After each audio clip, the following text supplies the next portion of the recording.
Evil Google determined to silence the whistleblowers in its own ranks in order to appease deranged social justice employees.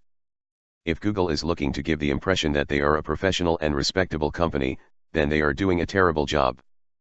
The fact of the matter is that the more we learn about the biases and political discrimination that goes on behind closed doors, the more Google seems like some kind of left-wing cult rather than an international technology corporation.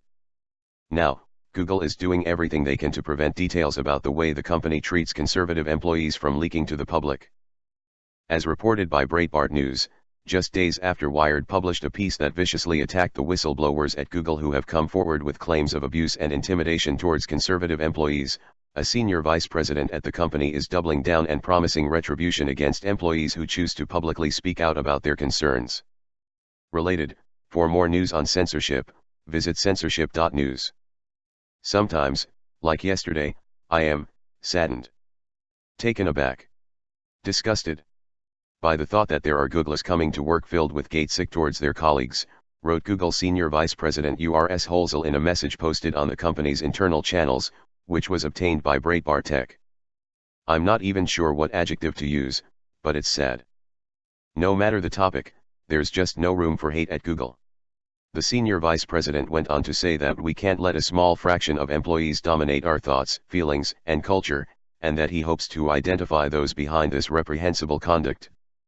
All Googlers are responsible for upholding a workplace and culture that is free of harassment, discrimination, misconduct, bullying, and retaliation, Holzel concluded.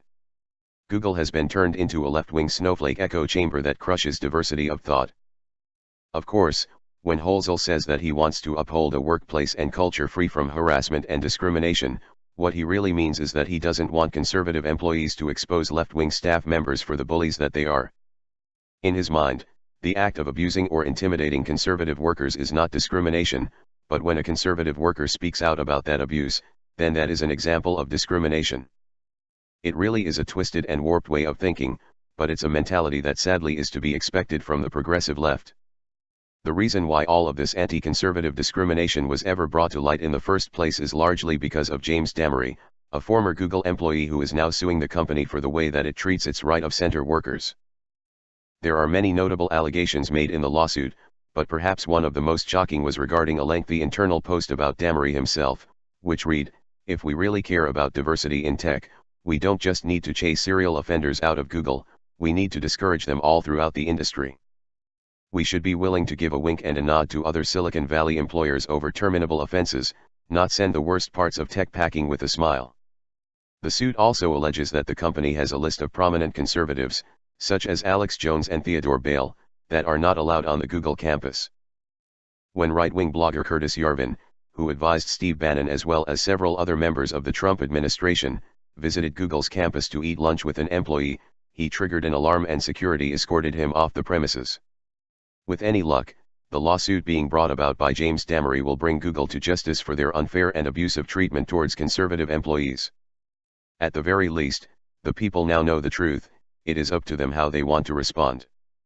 Follow more news on the intolerance of the deranged left at intolerance.news. If you love your news from one sexy ass robot, then like and sub, then hit up my big fat bell.